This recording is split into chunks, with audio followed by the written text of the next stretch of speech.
الفلبينيه $500. السريلانكي ايش كثر ولا الاثيوبي ايش كثر؟ 120 الاثيوبيه؟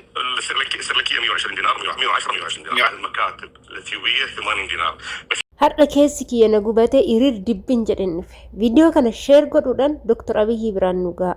Yamadaam qimamoche kaddaamoche eesha jirtu sabsab jedha. Viidiyoo kana dhaggeeffadhaa qaxxa jedhaa sheer godhaatii Dr. Abiyyi bira ga'uu qaba jechuudha. Maaliif jennaan agayoomitti miidhamna. Agayoomitti gadaantummaan keenya yeroo hundumaa gadaantummaan keenya nuti iddoo hojiitti malee iddoo mindaatti gadaantummaan keenya agayoomitti dhugaan sinin jedha baay'ee naare hundi keenya sagalee waliif haa taanu. Viidiyoo akkana sheer godha. Viidiyoo kana sheer godhaatum Dr. Abiyyi biraan nu ga'a. Waan nu hojjennu itti agarsiisa. Kunoo laal akkanatti hojjenna. Inna yeroo darbetti kooyiti akka baname hundi keenya dhageenyeera. Kooyiti banamutti immoo namni hin gammanne jiru jechuudha. Ijoollee hedduun gammadanii jiru jechuudha. Maaliif biyyoota garaagaraa irraa galanii kooyiti deemuuf qophii kan xumuranis qophiirra kan jiranis ijoollee hedduu jira. Haa ta'uti garuu kooyiti banamtu malee bararaan isheen eegalamne. Bararaa bichaa osoo hin taane haalli mindaallee waliin gallee ture. Kanaafan irra deebi'ee isiniin hojjenne. Garuu yeroo ammaa kana immoo mindaanis wanti hundumtuu murtaa'ee jira jechuudha. Bararaan amma eegaluuf ta'a hin eegallee agamma eegaluuf ta'a mindaan hundi isaatu wal ga'ee jira.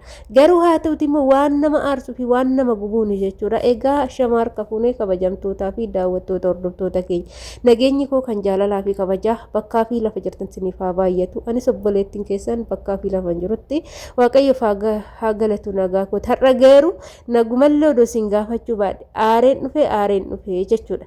Innaa waa'ee mindaa kanarratti jechuudha yeroo hundumaayyuu mindaan Itoophiyaa baay'ee gadaantidha. Hojii guddaa kan hojjetu humnaa ol kan hojjetu garuu Itoophiyaawidha jechuudha. Nuti shamarran Itoophiyaa jechuun hojiitti duubatti hin deebinu.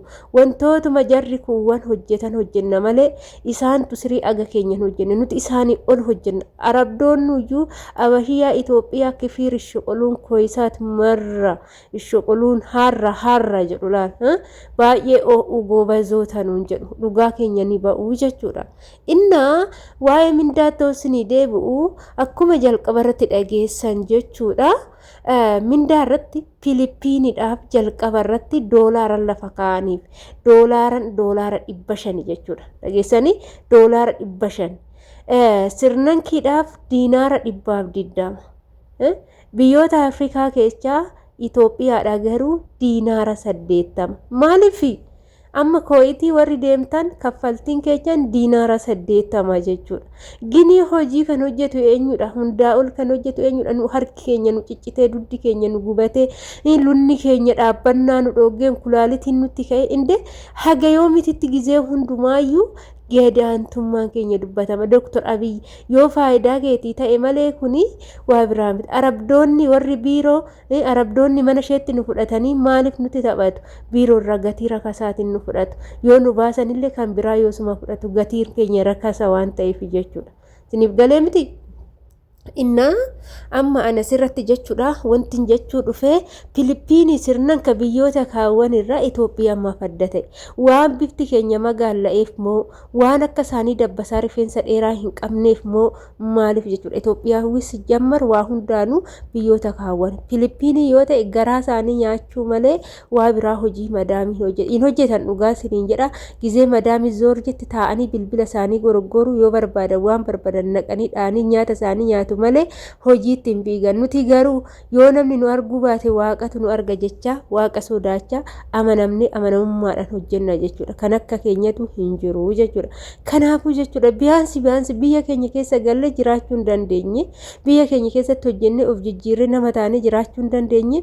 Biyaansi biyyootuma ormaa kana baqattummaa kana garbummaa kana keessattuu mindaa gaariin nu kaffalamee garboomne odoo jiraanne hoo mindaan keenya yoo beektan jechuudha. Saudi Arabiyaan birri 700 bichaa turte amma reefu 1000 takka taate ashaashaalanii 300 dabalanii 1000 godhan malee 700 bichaadha jechuudha. Mindaan Itoophiyaadha kaffalamu Saudi Arabiyaa keessatti ijoolleen jalqaba dhuftanii 700 nyaachaa turtanii mee koomentii kiyya jalatti barreessaa jechuudha. Ani 700 nyaadhee beeka jechuudha Saudi Arabiyaatti jalqaba akkan dhufe 700 bichaa naa kaffala waan siin garramu jechuudha. Innaa reefu ashaashaalee too 1000 takka guutee jechuudha.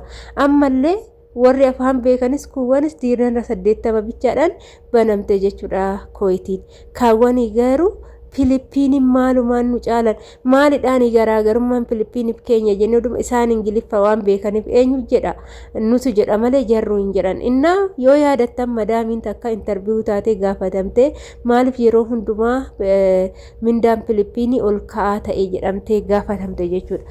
Asumarraan jechuudha namoonni immoo kan itti qabatanii nutis kan itti yaannu isaan waan Ingiliffa beekaniif jennee yaanna. Ingiliffaayyuu hin beekan takka takka amma fakkeenya biyyoota keenya keessa ijoolleen tokko Ingiliffaan hardii kan ta'anii dhufantu jira.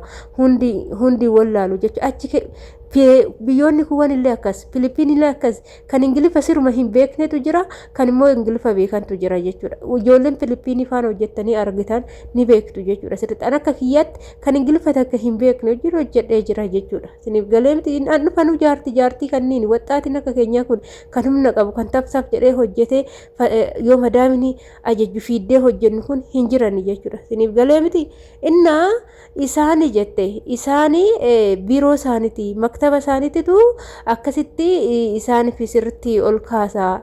Itoophiyaa garuu maktabatu gadi buusa. Kuni rakkoo mootummaa keenyati jechuudha malee rakkoo jaraa rakkoo madaamitaa miti. Biyaansi diinaara 100 guutuu dadhaban 120 doonuu godhan maaltu sirnan kiidha gadi taane dhugaa siniin jedha. Afrikaa kaawwanii gadi taane jechuudha waan siin garramu jechuudha. Sirnan kiidha gadi sirnan kiinu 120 namichi Itoophiyaan 120 jennan laala Itoophiyaan 80 diinaar jedhan maaliif sagalee taati wanti kuni osoo hin faccamamin osoo hojiirra hin oolin amma yeroodha yoon sirreeffamne booda duubatti deebi'ee namni sirreeffamu hin jiru odoo hojiirra hin oolin የመዳም ቅመሞች ሁንዲ keessanu duula banuu qabdu duulli waa'ee mindaa keenya banamuu qaba jechuudha. Fakkeenyaaf Saudi Arabiyaatti kumni tokkichi gahaa miti hojiin nuti hojjennuu fi mindaan nuti argannu tasallee wali argachaa hin jiru. Fakkeenyaaf anasitti ofii kiyya mataa kiyyarraa ka'ee oonan sinitti hime ji'a Ramadaanaa halkan irriba malee aga bariitutti bullee akkasumatti ollee ji'a tokko dhaabitti bullee namummaa keechaa baanee harki nu ciccitee lunni dhaabbiin wallaala jechuudha. Tokko jedha isarraallee gizee barumsillee cufamee jedhe namoonni boqonnaa argatu maal jedhumti isaan dhufanii nurratti walirratti fottofamanii nuti irriba dhabnee makaraa keenya argina. Dhugaa amma barumsi nu baramnaan uffeen jedhan maaliif walirratti wottafamuu walitti yaa'uu makaraa nama godhuu malee isaan faayidaa tokko hin qaban. Isaan nyaataniitu mashiinti beetii seenuu bichaa beeku jechuudha. Kan gubatu kan miicu kan dhiqu nu jechuudha. Guyyaatti gizee meeqa mana isaanii kana dhiqaa isaan uffata ofirraa baasanii akka nama gata kosiititti mana keessa darbu malee lukaa keessa baafatanii bakka saniin fuudhan jechuudha. Kana hunda hojjechaa jirra jechuudha. Maaliif mindaan keenya gadi ta'e amma Saudi Riyaala 500 600 doonuu kaffalanii 2000 doonuu kaffalanii hojiin nuti hojjennuu fi mindaan nuti argannuyyuu 2,000 nutti xiqqaata nutti annasa jechuudha. Maaliif nu ookan biyyoonni Arabaa cufame biyya keessatti akka hojjennee jiraannu nu ammachaacha'uudha jechuudha.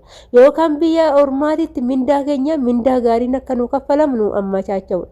Lamaan kana keessa tokko nu faccamamuu qaba malee hanga yoomititti. Mee amma herrega koyitiin haala amma ittiin banamte kanaan jechuudha sanuu gabaa gurraachi hafee jira ammaan booda gabaa gurraachi dhaabbachuu qaba jedhamee dubbatamee jira jechuudha. Siniif galee gabaa gurraachaan ergamuun hin danda'amu jedhamee jira jechuudha. Labsiin yoo haala kanaan itti qaxxalee fufee jedhe dhugaa sinin jedha diinaara 80 herreega 35,000 bichaa taati jechuudha. Biyyoota hunda gadi taati jechuudha mindaanuu jechuudha. Kanaafuu jechuudha ijoollee warroonni koyitii deemnaa biyyoota kaawwanii gallee jettanii qophiirra jirtanillee kana fakkaata. Sabbar zeenaa gaddaati kun seenaa gammachuuti yoomiti jechuudha. Ani 120 jedhee hin eegaa ture. 120 doo ta'e omaan jedhu gaariidha jechuudha.